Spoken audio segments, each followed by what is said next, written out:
हाय। आज हम पढ़ेंगे सोक्रेटिस के बारे में, जो एक बहुत ही महान व्यक्ति थे। सोक्रेटिस का मानना था कि एजुकेशन से सब चीज़ प्राप्त किया जा सकता है। एजुकेशन ही मूल जड़ है जिससे उजागर करके सबके बुद्धि को विकसित किया जा सकता है। सोक्रेटिस का कहना था कि एजुकेशन एक ऐसी दीपक है जो कि सारे संसार को प्रज्वलित कर सकती है। सोक्रेटिस का मानना था शिक्षा से ही सारे संसार को उजागर किया जा सकता है। शिक्षा एक ऐसी दीपक है जिसकी वजह से सारे संसार को रोशन किया जा सकता है। सोक्रेटिस का जन्म 470 BC से लेके 399 BC तक रहा। ठीक है, मतलब यीशु मसीह के 470 वर्ष जन्म से 470 वर्ष से पहले उनका जन्म हुआ था, और यीशु मसीह के जन्म के 399 वर्ष पहले इनकी मृत्यु हुई थी। सोक्रेटिस का जीवन एक बहुत ही महान व्यक्तियों वाला जीवन था। उन्होंने अपने जीवन में बहुत सारी उपलब्धियां हासिल की थी। अपने शरीर, अपने दिमाग, अपने बुद्धि, अपने विवेक के स्तर पर सोक्रेटिस एक बहुत ही बड़े फिलोसोफर माने जाते थे। जैसे हम यहाँ पर आगे पढ़ते हैं, Socrates is considered the greatest philosopher and thinker of his time. Socrates उस जमाने के बहुत ही अच्छे फिलोसोफर और विचारक थे। सोक्रेटिस का जन्म एथेंस, जो एक की ग्रीस की कैपिटल है, ग्रीस की राजधानी है। ग्रीस की राजधानी एथेंस में सोक्रेटिस का जन्म हुआ था, उसी के आसपास जन्म हुआ था। Not much is known of childhood और हिज पेरेंट। हम लोग बहुत उनके बचपन या उनके पेरेंट के बारे में नहीं जानते हैं।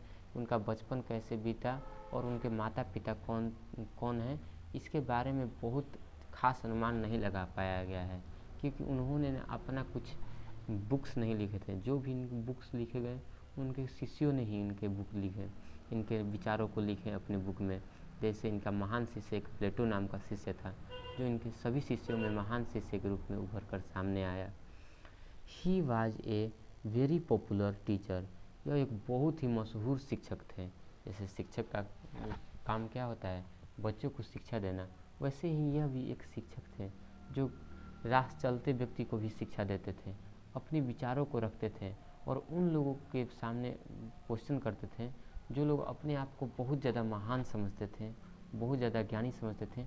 उन लोगों के सामने ये क्वेश्चन करते थे और अपने क्वेश्चन के बल पर बहुत सारे लोगों को, बहुत सारे ज्ञानियों को उनको सोचने पर मजबूर कर देते थे कि आप इससे भी ऊपर सोचिए, क्योंकि शिक्षा यहीं ख़त्म नहीं होती। ये बताते थे शिक्षाएं अनंत है, शिक्षा कभी नष्ट नहीं होती है। ठीक है। He was against blind faith in anything. वो न किसी भी ब्लाइंड फेथ यानी अंधविश्वास के खिलाफ रहते थे। सोक्रेटिस का मानना था कि कभी भी हमें अंधविश्वास में नहीं रहना चाहिए। सोक्रेटिस का मानना था कि हमें कभी अंधविश्वास में नहीं रहना चाहिए। For him a man's strength lay in reasoning and truth. और मनुष्यों की ताकत को वो सत्य में बताते थे कि सत्य में ही मनुष्य की असली ताकत है। And the way to discover the truth was to ask question. This is the Socratic method. कह रहा है कि सोक्रेटिस का मानना था कि कोई भी किसी भी क्वेश्चन को ढूंढना, किसी भी क्वेश्चन की सच्चाई तक जाना, किसी भी प्रश्न की सच्चाई तक जाना, किसी भी प्रश्न को पूछना, किसी से पूछना।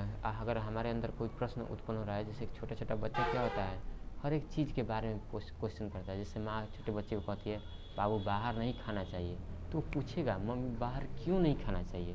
जैसे उसके दिमाग में कोई कहता है कि वहाँ पर भूत है, तो पूछेगा भूत कैसा होता है। तो यही चीज़ वो सबके अंदर जगाना चाहते थे। मनुष्य को पूछना चाहिए कि ऐसा क्यों होता है, क्या होता है, कैसे होता है। ये सारे क्वेश्चन मनुष्य को करते रहना चाहिए और इन सारे क्वेश्चंस का आंसर ढूंढना चाहिए। ये सोक्रेटिस का मेथड था। This is called Socratic method. ये सोक्रेटिक का मेथड कहलाता था। जो उनका कहना था कि क्वेश्चन करो, सत्य तक जानो, सत्य को पहचानो कि सत्य क्या है। अगर वो सच है तो उसको मानो, अगर वो सच नहीं है कोई और क्वेश्चन का आंसर ढूंढो। मतलब अपना जीवन, अपने दिमाग को क्वेश्चंस के आंसर ढूंढने में ही लगाओ। क्वेश्चन क्रिएट करो, क्वेश्चन का आंसर ढूंढो। कोई भी तुमको डायरेक्ट कुछ भी कराए, कोई भी बात मान ना लो डायरेक्ट। जैसे हमने कह दिया, चलो मान लिया, अच्छा ही बात बोल दिया, माता पिता की सेवा करनी चाहिए। ठीक है, माता पिता की सेवा करेंगे। क्यों करनी चाहिए, ये जब हमको पता होना चाहिए। क्यों करना चाहिए? क्योंकि भैया माता पिता हमको बचपन से ही पाल पोस कर इतना बड़े किए हैं। माता पिता का हमारे ऊपर कर्ज है, तो अगर जिसका कर्ज हमारे ऊपर रहता है तो उसका कर्ज चुकाना भी हमें चाहिए। वास्तव में तो हम किसी का कर्ज चुका नहीं सकते, माता पिता का हम कर्ज चुका नहीं सकते हैं, क्योंकि उन्होंने हमको जन्म देकर इतना बड़ा किया। उसका कर्ज, जो उन्होंने दुख सहा, उसका कर्ज हम अदा नहीं कर सकते हैं। लेकिन फिर भी हमें उनके प्रति कृतज्ञ रहना चाहिए। मतलब उनके उपकारों को हमें मानना चाहिए। ठीक है। इन दोज डे, उन दिनों में people were various for them, for even a natural phenomenon like lightning in the sky represented the anger of gods. उन दिनों में जो लोग थे बहुत ज़्यादा ना अंधविश्वासी थे, सुपरस्टिशियस थे। बहुत ज़्यादा वो लोग अंधविश्वासी थे। कुछ भी चीज़ को कुछ भी अर्थ दे देते थे। जैसे एग्जाम्पल के तौर पर मान लिया जाए कि अगर जो एग्जाम्पल के तौर पर अगर कोई नेचुरल फिनोमेनन हो, जैसे लाइटनिंग का मतलब होता है बिजली का तड़पना। अगर कभी बिजली तड़पता था तो लोग मानते थे ना कि ये ईश्वर ना बहुत ज़्यादा गुस्सा है। उनका ये मानना था कि अगर बिजली तड़प रहा है ना तो ईश्वर बहुत ज़्यादा गुस्से में है। ये भी एक अंधविश्वास के रूप में वो लोग मानते थे। Socrates was dead superstitions. Socrates इसी के खिलाफ, अंधविश्वास के खिलाफ ही लड़ते लड़ते मृत्यु को प्राप्त हो गए। लेकिन इसके खिलाफ अपना युद्ध समाप्त नहीं किया। फॉर हिम, उनके लिए the way to seek the truth was apply the mind critically, weighing both right and wrong on the same scale.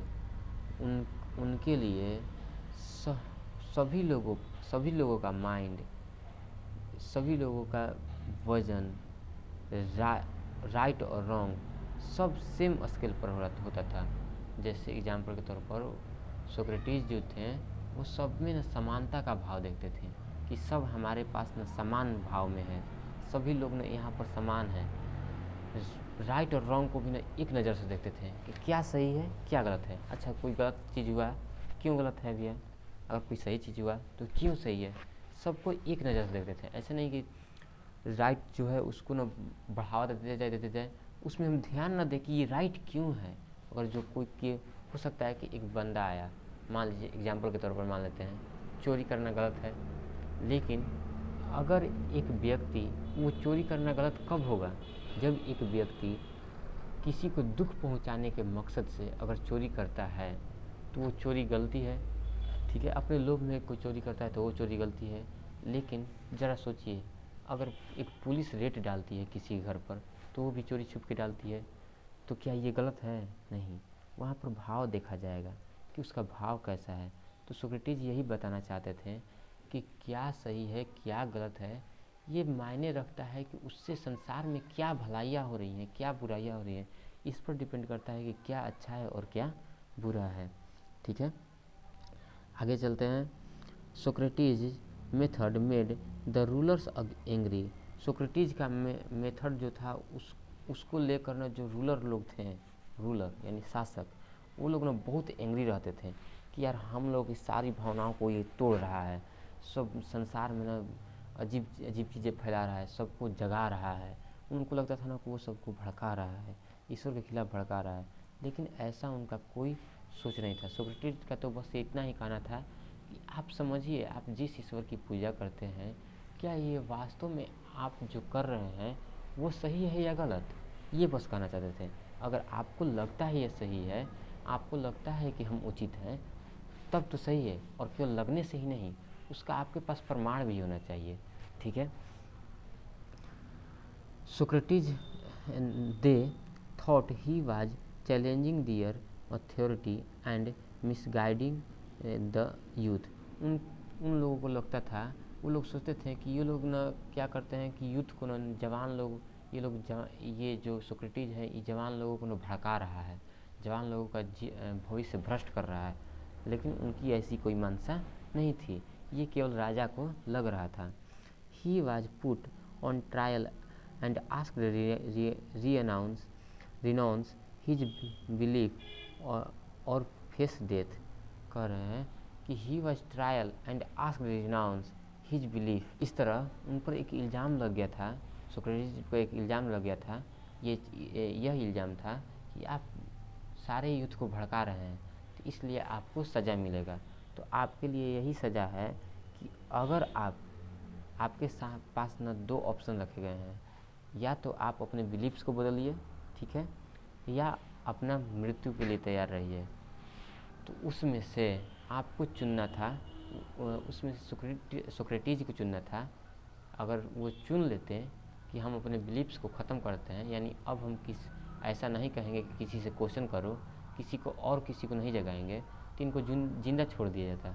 लेकिन इन्होंने क्या किया, अपने बिलीफ्स को ही चुना। उन्होंने कहा नहीं, मेरा बिलीफ सही है, हम जो कर रहे हैं संसार में वो सही है।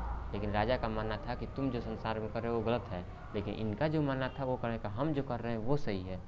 तो इसलिए पहले राजा का हुकूमत चलता था, इस वजह से इन्होंने अपना मौत चुना। Socrates refuse to heed to the order and was forced to drink the cup of hemlock poison. Hemlock या पॉइजन एक ही चीज़ होता है। हेमलॉक का मतलब जहर होता है, पॉइजन का मतलब भी जहर होता है। सोक्रेटिस उनकी बातों को नकार करके उन्होंने वो जो कप में जो जहर था उसको पी लिया, क्योंकि वो मानते थे कि हम अब मरने के डर से हम अपने विचारों को नहीं बदलेंगे। अगर हम ही अपने विचारों को बदल दिए तो हमने जितनों के अंदर अपनी ये आग जगाई है, हमने जितनों के अंदर अपनी ये भावना डाली है, वो सब भी छोटे पड़ जाएंगे, वो सभी भ्रष्ट हो जाएंगे। फिर मेरे यहाँ पर रहने का कोई मकसद नहीं होगा, वैसे भी जीना ना जीने के बराबर है।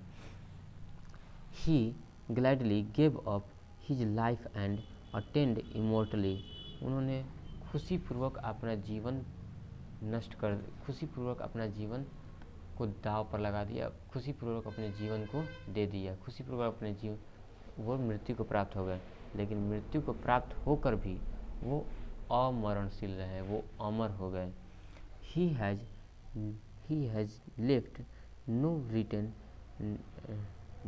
doctrine of his teaching। उनके द्वारा उन्होंने कोई भी ऐसा कोई चीज़ नहीं छोड़ा था जिन पर न वो अपना मत लिखे हों। ऐसा उन्होंने कोई बुक नहीं लिखा था जिसकी वजह से उनकी सारे विचार इधर से उधर ट्रांसफ़र किए जा सके, सारे विचारों को सब तक पहुंचाया जा सके। This was done by one of his follower. ये सारे काम उनके फॉलोअर द्वारा किए गए, जो उनको मानते थे, उनके अनुयायियों द्वारा ये सारे काम किए गए। उनकी शिक्षाओं को फैलाने का काम उन्होंने अपने कोई बुक में लिख कर नहीं फैलाया था, उनके शिक्षाओं को उनके शिष्यों ने फैलाया। जैसे मान लीजिए हमने आपको पढ़ाया, आपने किसी और को पढ़ा दिया। मैंने तो अपना पढ़ाई मान लीजिए डायरेक्ट उसको तो नहीं दिया, लेकिन हाँ, मेरा ही पढ़ाई आपने पढ़ा, उसके बाद किसी और को पढ़ा दिया। तो इस तरीके से सोक्रेटिस का जो ये मत था, जो उनकी विचारधारा थी, वो चारों तरफ संसार में फैल गई। Plato who wrote compiled and preserved his ideas in form of Socrates dialogues। इसी पर उनका एक प्लेटो नाम का फॉलोअर था, मतलब प्लेटो नाम का एक शिष्य था। उनकी सारी बातों को एक बुक के रूप में लिख करके सोक्रेटिस डायलॉग नाम उसका दिया, जिसकी वजह से जो दर्शाता था कि इसमें सारे सोक्रेटिस के मेथड हैं, जो भी सोक्रेटिस ने बात कही है वो सारे इस बुक के अंदर हैं। आज के लिए बस इतना ही। आगे हम पढ़ेंगे अब्राहम लिंकन के बारे में कि अब्राहम लिंकन क्या थे, अब्राहम लिंकन की एक महान पुरुषों में क्यों गिनती होती है, उनकी क्या भूमिका थी। तब तक के लिए धन्यवाद।